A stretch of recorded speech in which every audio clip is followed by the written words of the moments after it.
But before starting, I want to point out a few things. I watched a lot of videos at YouTube, watched reviews and reports over people's own kits, and I learned a lot about this, and I want to thank you all for the inspiration I got from this. And of course, this is not a totally new kit. You will find a lot of stuff which is quite general.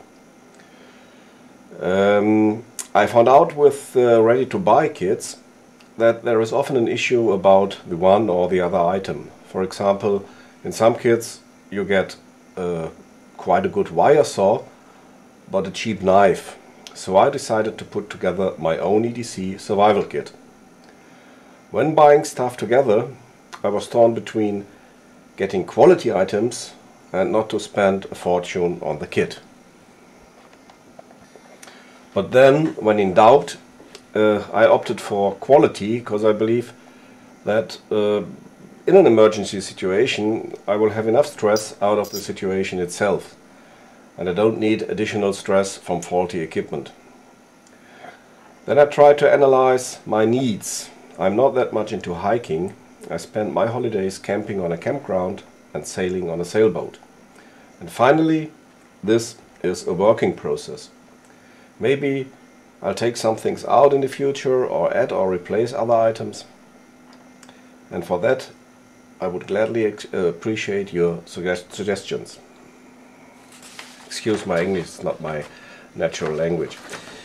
Let's come to the container. I had to choose between tin and plastic. Lots of people use Altoids tins for several reasons, and one of the reasons is to cook or to boil water in them.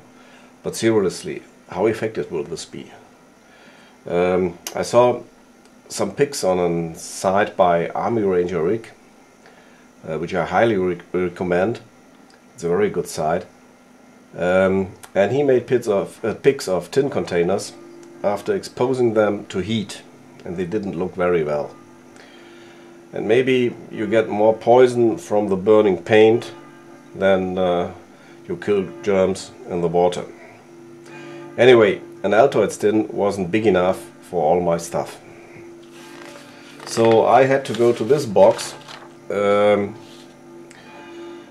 because, as I told you, I spent a lot of time sailing. So I wanted a container that is not only waterproof, I wanted a container that floats, and this one does.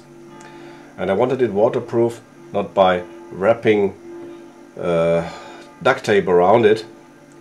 I wanted it waterproof by itself, because I didn't want to unwrap it like a Christmas present every time I take out a band-aid. So this is what I got. I choose the Otto box, which is made from heavy-duty plastic, and it opens with two locks here. And now we take a look at what's inside.